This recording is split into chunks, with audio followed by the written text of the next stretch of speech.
Le bambine, venite. E che adesso? Ormai un cugnato te. Colucci, la clinica Colucci. Indimei, o manicomi, a confronta la famiglia e il centro del benessere. E che adesso? Chi lo sta dicendo tu? Ti dà munnezza la gente.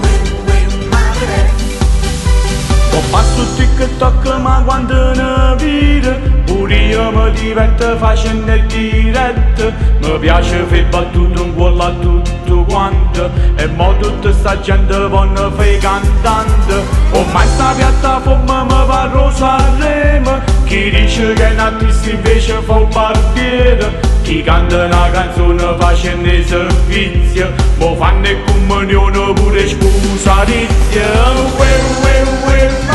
E che adesso? Si sentono tutti massi in coppa a TikTok. Ma sta cattarella chiamo. Non fa mucca chi fa mucca. Ancora tenna così. E tu trasi non mi saluti. Se non accendi il lumino esci. Ci stai fino a ieri facevo barrista e oggi vo cantante ma che schifo è questo. Pure i macci ingrippati voglio fo cantante e voglio managgiare come a tutto quanto. Voglio managgiare pure io. Ormai sono cantante pure io. Cantano tanto scemo che fa che canto pure io. Chi le sei molto bravo a mantenere un microfono in mano. O da lei. Mi stai suonando da lei. Aspetta, io da lei.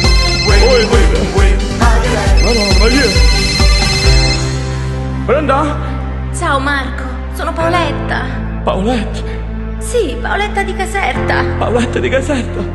Paoletta, esci a cantare a fa mocca e chi da. E che adesso? Ha già cantato pure io. Ma io non mi sentono cantare. Voi mi state dicendo chi sono? Sono una persona come a tutti quanti. Grazie. Facciamo un applauso a questa meravigliosa struttura, ragazzi. Un applauso a Fondo Gemido, un applauso a Fonico e un applauso a Marcello Favola, ragazzi. Grazie a tutti.